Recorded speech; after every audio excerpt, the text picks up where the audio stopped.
अस्सलामुअलैकुम viewers, welcome to my channel. मैं हूं फरीद जाहिद। आज हम बनाएंगे बगैर बीटर के, बगैर ओवन के बहुत ही परफेक्ट किस्म का फ्रूट केक, वो भी बेकरी स्टाइल।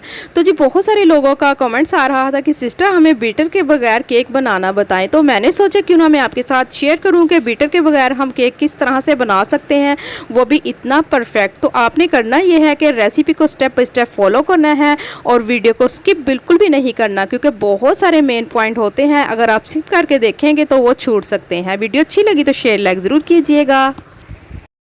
बिना टाइम वेस्ट किए हम आ जाते हैं अपनी रेसिपी की तरफ। तो जी सबसे पहले हम एक जूसर मशीन का जग ले लेंगे, कोई सा भी। तो आप सोच रहे होंगे कि सिस्टर ने जग को वॉश नहीं किया। सो फ्रेंड्स, मैंने इसमें पहले चीनी ग्राइंड कर ली थी और उसको मैंने निकाल लिया था। तो जी अब हम इसमें ऐड करेंगे 2 अदद रूम टेम्परेचर पर अंडे। तो जी अंडों को हम सबसे पहले ग्राइंड करेंगे, तकरीबन 3 से 4 मिनट हम इन्हें ग्राइंड करेंगे। अगर हम बीटर से ग्राइंड करते हैं तो बीटर में जो है 2 से 3 मिनट में ये काफ़ी ज़्यादा फ्लफ़ी हो जाते हैं। तो इसको हम ग्राइंड करेंगे 3 से 4 मिनट। इसको हम साथ साथ देखते भी जाएंगे कि ये ग्राइंड हुआ है कि नहीं। यहाँ पर देखिए मैंने इसको देखा है लेकिन अभी ये ग्राइंड नहीं हुआ। तो जी इसको हम फिर से मशीन को चला देंगे थोड़ी देर के लिए।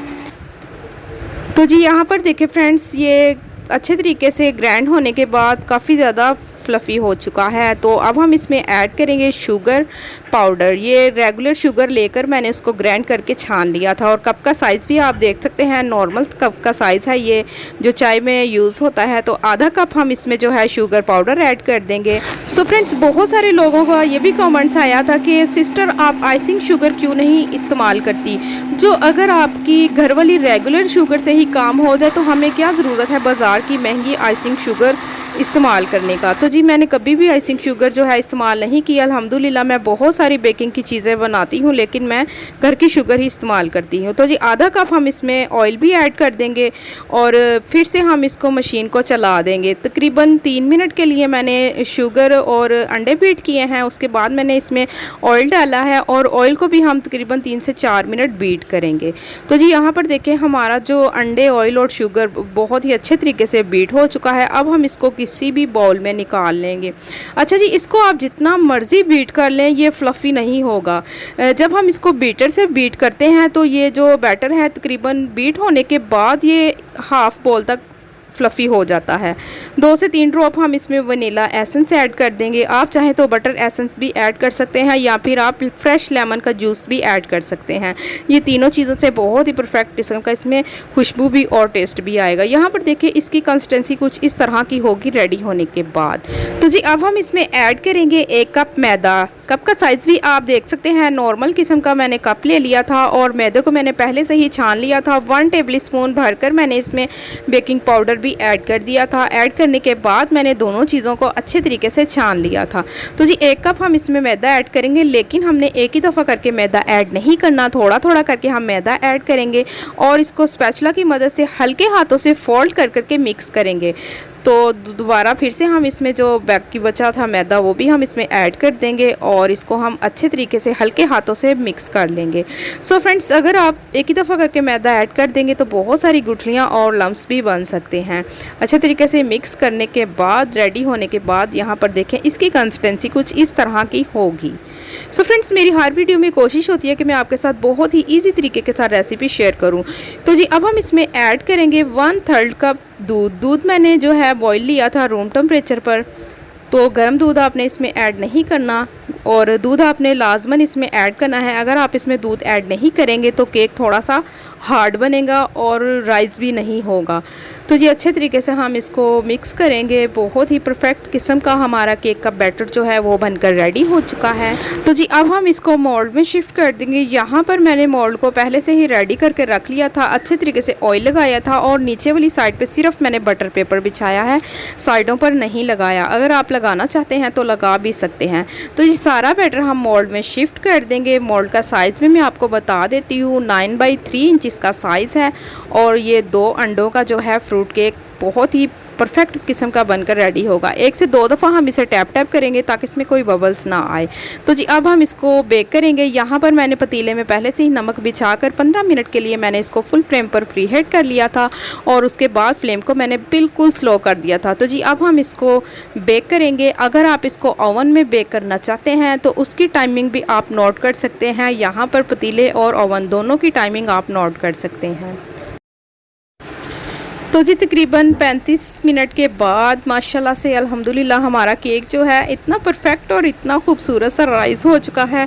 माशाल्लाह से आप इसका कलर भी देखें। अब हम इसको किसी भी स्टिक या नाइफ़ की मदद से इसको सेंटर से हम चेक करेंगे। अगर तो आपकी स्टिक जो है बिल्कुल ड्राई हो तो आपने समझना है कि हमारा केक जो है बिल्कुल पक चुका है।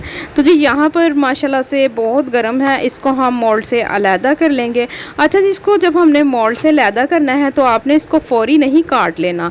अगर आप इसको फ़ौरी काट लेंगे तो ये अंदर से तो बहुत सॉफ्ट होगा लेकिन बाहर से थोड़ा जो है वो सख्त होता है, क्योंकि मोल्ड की वजह से जब ये इसको कलर आता है तो थोड़ा सा ये क्रिस्पी हो जाता है। तो इसको हमने बिल्कुल एक लेवल किस तरह से इसको करना है वो भी मैं आपको बताती हूँ। माशाल्लाह से फ्रेंड्स यहाँ पर देखें, बगैर बीटर के बगैर ओवन के कितना परफेक्ट किस्म का हमारा जो केक है वो बनकर रेडी हो चुका है। सो फ्रेंड्स माशाल्लाह से इतना ये सॉफ्ट सा बना है कि मेरा दिल चाह रहा है कि मैं इसको अभी काट लूँ, लेकिन अभी हम इसको नहीं काटेंगे। इसको किसी भी शॉपिंग बैग में हम डालकर थोड़ी देर के लिए रख लेंगे ताकि ये साइडों से किनारों से जो अभी बहुत ज़्यादा हार्ड है ताकि ये एक जैसा सॉफ्ट हो जाए। तो आपने करना ये है कि किसी भी शॉपिंग बैग में आपने इसको डालकर तकरीबन 1 से 2 घंटे के लिए इसको रेस्ट देना है। किसी भी कैबिनेट या ओवन में आपने इसको रखना है, फ्रिज में तो आपने बिल्कुल भी नहीं रखना। तो जी मिलते हैं 2 घंटों के बाद। 2 घंटों के बाद हमारा जो फ्रूट केक है वो बहुत ही ठंडा भी हो चुका है और लगता है बहुत ही सॉफ्ट भी हो चुका है। सो फ्रेंड्स मेरी हर वीडियो में यही कोशिश होती है कि मैं आपके साथ हर वो टिप्स एंड ट्रिक्स जो है शेयर करूं जो आपको ना पता हो, जो बहुत सारे छोटे छोटे मेन पॉइंट होते हैं जो हमें सीखने होते हैं, जिससे हमारी बेकिंग जो है बहुत ही परफेक्ट हो जाती है। अगर आप बेकिंग के लवर हैं तो जल्दी से मेरे चैनल पर विज़िट कर लें, क्योंकि बेकिंग के मुतालिक और इसके अलावा आपको बहुत सारी रेसिपी देखने को सीखने को मिलेगी। और अगर आप कुछ पूछना चाहते हैं या कुछ सीखना चाहते हैं तो मुझे कमेंट्स करके बता सकते हैं। तो जी माशाल्लाह से ये देखें, ये कोई कहेगा नहीं कि हमने ये बगैर ओवन के इसको बेक किया है। इतना परफेक्ट किस्म का इसके ऊपर कलर भी आया है।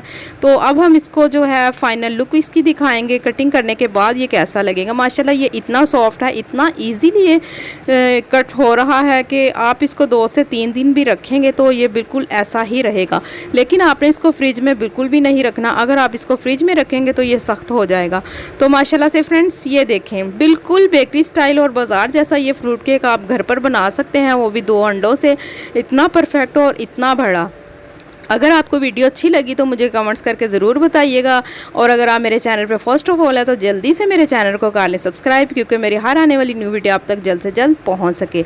और वीडियो अच्छी लगी तो शेयर लाइक करना बिल्कुल भी ना भूलिएगा। तो माशाल्लाह से ये देखें, इतना सॉफ्ट और इतना परफेक्ट किस्म का केक हमारा बनकर रेडी हो चुका है। आज की वीडियो यहीं तक की थी। मिलते हैं नेक्स्ट वीडियो के साथ। अल्लाह हाफिज़।